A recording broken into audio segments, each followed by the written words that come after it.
Good day peeps, my name is Scripps and welcome back to another art video. Now this time around we're doing another one of those Hollow Knight challenges that I've done quite a few times now, as I'm sure you know if you've been following my channel in any sort of way. But this time around we're creating another character all the way from scratch. And this time I actually want to create not just a character, but an entire character sheet all the way from the bottom. And that's because in the past videos that I've done on this topic, then it's mostly just been me drawing like one or two pictures showing off the character design, and I've never really gotten the chance to show it in action or how the character would actually work in game. I've mostly just been kind of describing how it would work instead of actually having any sort of visual stimuli to accompany that. So I thought that the next best thing after, you know, animating the whole thing just to show it to you guys would be creating this sort of character sheet where I show the character in different poses and with different costumes on so you can really get a grasp of the character. That sound good? Alright then, let's go. So if you're familiar with Hollow Knight in any way and know anything about the new upcoming sequel, then you know that Hornet from the original game will be the main protagonist in this one. But what I bet a lot of you don't know is actually Hornet's origin, where she's from and who she's related to. So for you guys who don't keep up with every single tidbit of lore of Hollow Knight, then I'll just update you guys. Hornet is related to Hera the Beast, which is a dreamer.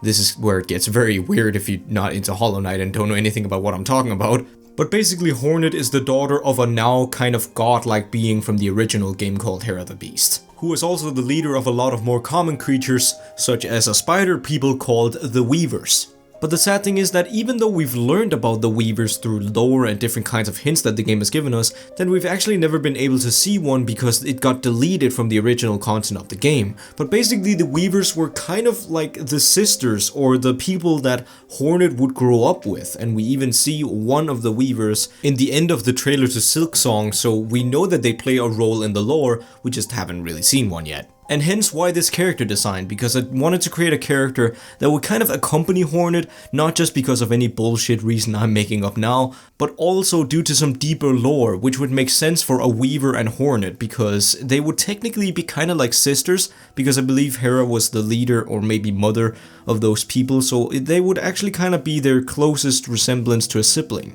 Now I haven't really given this character any sort of name because that's something that I actually like for you guys to do, so if you have a name for this sort of character design or any name that just kind of stands out that you want to write in the comments, then feel free to do so. I would love to read those. But I do have a little bit of information to share with you guys, such as a backstory so you can kind of like get a feel for her character. But once again, she's basically just a Weaver. She's part of the Weaver tribe, but not only that, she's also one of the only two living Weavers that we've seen, making her one of Hornet's last living sisters, or at least half-sisters in some way.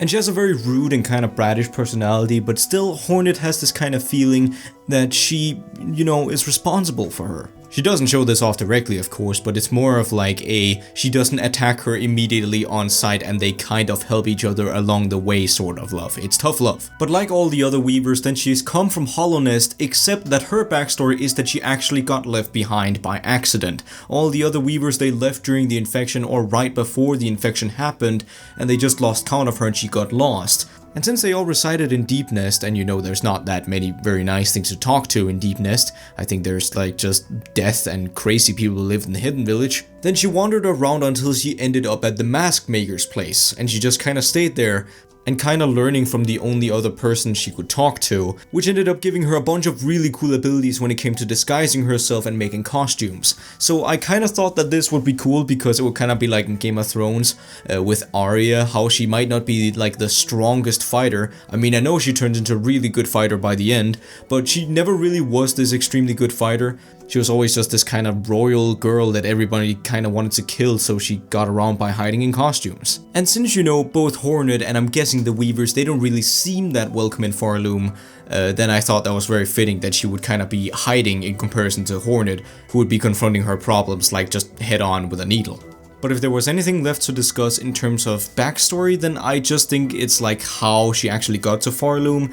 And I think that's best justified just by the fact that even the Mask Maker himself went insane and the infection just got so bad that maybe she just decided to leave for Farloom just like all her siblings did. Or who knows, maybe she's even trying to find like a way to reunify with them, but she does know their fate, or who knows, they might have even like died along the way or are dead in Farloom. I mean, the only one that we've actually seen is dead in the trailer, so we don't know if the whole tribe is actually just wiped out.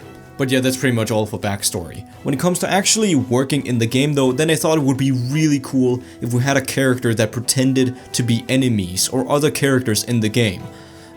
So what I wanted to do with her was that she would always be carrying around like this band of silk, or is that what you call it? Like this roll of silk that she might have even brought from Hollow Nest, I don't know.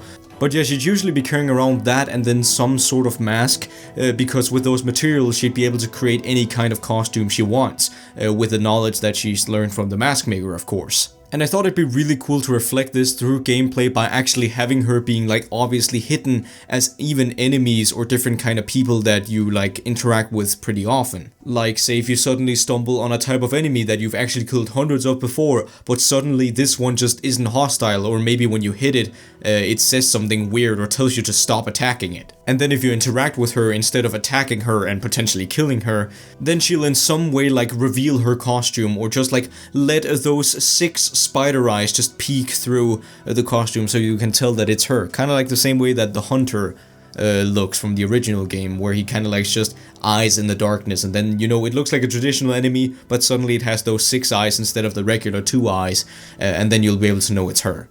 But anyways, I mean, that's just some of the ideas that I thought up, and I thought it would be more relevant to kind of like really dive into how it works mechanically and how it works story and lore wise, since I've went out of my way to create this entire character sheet. If it was just like one drawing, then I could like go way more off on a tangent, talking about Hollow Knight and other stuff, but here I kind of had to justify and clarify what I was talking about, or what I was drawing in these drawings. So yeah, sorry if that was a little ranty for you guys. But hopefully then there's some Hollow Knight viewers out there who actually know what I'm talking about and don't think I'm rambling like an absolute madman, talking about freaking Hera the Beast, the dream bosses, and the weavers and everything else. But I don't know, I kind of like creating these kind of character sheet like designs. I thought this was an interesting process to actually kind of really flesh out a character and see how they fit into the Hollow Knight universe, and I think this one fits in pretty well. It's also because when you usually do those drawings, or when you put like a lot of work into one drawing, you actually kind of go out of the art style of Hollow Knight,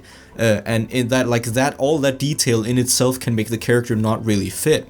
Just because Hollow Knight's art style is so minimalistic, it's so simplistic, and it's so like cutesy and immediately identifiable that you can't really put a lot of detail into it before it just looks off and doesn't fit in the universe. Which, by the way, I mean, that's completely fine. For a lot of people like creating OCs that don't necessarily have to fit in the universe somehow, but are kind of like just an extension of it. But I like creating characters that feel like they could immediately fit in the game.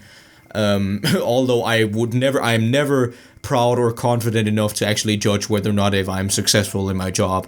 That's completely up to you guys. So what do you guys think? Do you think this character design could fit pretty well into Hollow Knight Silksong? Or do you think I went a little overboard? Do you think I even stepped outside the lines of the lore at times? Maybe there's a few screw-ups. I know there's a tons of people out there who know who are freaking on their Hollow Knight lore. So if I got any of that wrong, you know, feel absolutely free to correct me.